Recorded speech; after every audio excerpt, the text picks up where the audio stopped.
தங்க நகை கடன் வாங்கியவர்களா நீங்க? அப்போ அவங்களுக்கு வெளியாகி உள்ள மிக மிக முக்கியமான அறிவிப்பு தான் இந்த வீடியோல நம்ம பார்க்க போறோம். நகை கடன் வைத்துள்ளவர்களுக்கு தற்போது முக்கியமான மகிழ்ச்சியான அறிவிப்பு வெளியாகி உள்ளது. அதுல என்னென்ன அறிவிப்புகள் வெளியாகி உள்ளது என்பது பத்தி தான் இந்த வீடியோல நம்ம டீட்டெயில்டா பார்க்க போறோம். ஸோ வீடியோவை நீங்க கடைசி வரைக்கும் முழுசா பாருங்க. அப்பதான் என்ன சொல்றோம் அப்படிங்கிறது உங்களுக்கு தெளிவா புரியும். நீங்க இப்பதான் புதுசா நம்ம சேனலுக்கு வரீங்க அப்படின்னா இப்பவே டிடி தமிழ் அப்டேட்ஸ் சேனலை சப்ஸ்கிரைப் பண்ணிக்கோங்க. சப்ஸ்கிரைப் பண்ணாதவங்க சப்ஸ்கிரைப் பண்ணிக்கோங்க.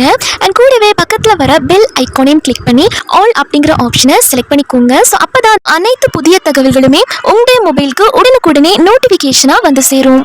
அண்ட் வீடியோக்குள்ள போறதுக்கு முன்னாடி இந்த வீடியோ உங்களுக்கு பிடிச்சிருக்கு அப்படின்னா இந்த வீடியோவை லைக் பண்ண மறந்துடாதீங்க. மறக்காம லைக் பட்டனையும் கிளிக் பண்ணிக்கோங்க. ஓகே, இப்போ வாங்க வீடியோக்குள்ள போயிடலாம்.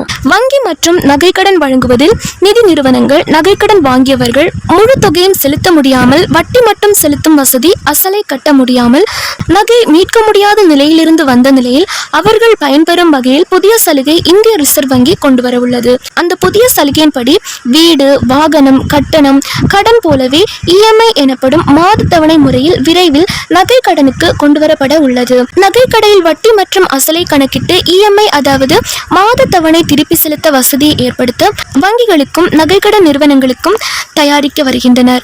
இதன் மூலம் ஏராளமானோர் பயன்பெற உள்ளனர் அப்படின்னு சொல்லியிருக்காங்க. இந்திய ரிசர்வ் வங்கி வெளியிட்ட சுற்றறிக்கையின்படி தங்க நகை கடன் தொகை, நகை மதிப்பீடு, நகை ஏலத்தின் வெளிப்படைத்தன்மை, நகைக்கு இணையான கடன் தொகை விகிதம், ஒரே அடமான கடன் மீது கூடுதல் கடன் வாங்கியவற்றில் பல குறைபாடுகள் தெரிய வந்திருப்பதாக அதில் கூறப்பட்டுள்ளது. இந்த புதிய முறையின் கீழ் நகைக்கடன் பெறுபவர்கள் அசல் மற்றும் வட்டி இரண்டையும் சமமான மாதத்தில் தவணை இஎம்ஐ கடன் காலத்தின் தொடக்கத்திலிருந்து செலுத்த வேண்டியிருக்கும்.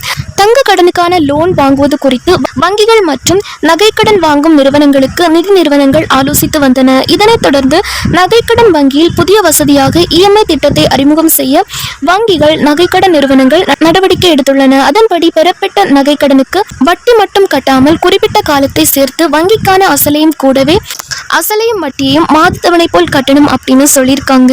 இதனால் குறிப்பிட்ட ஆண்டுகளில் நகைக்கடன் அடைவதுடன் அசலை கட்ட முடியாமல் நகையை ஏலம் விடுவதை தவிர்க்கப்படும் என்பதால் வாடிக்கையாளர்களுக்கு நன்மை ஏற்படும் அப்படின்னு சொல்லியிருக்காங்க. இந்த புதிய வரமுறை விரைவில் அமல்படுத்த உள்ளன அப்படின்னு சொல்லியிருக்காங்க. இதன் மூலம் நகைக்கடன் வாங்கியவர்களுக்கு மகிழ்ச்சி அப்படின்னு சொல்லியிருக்காங்க.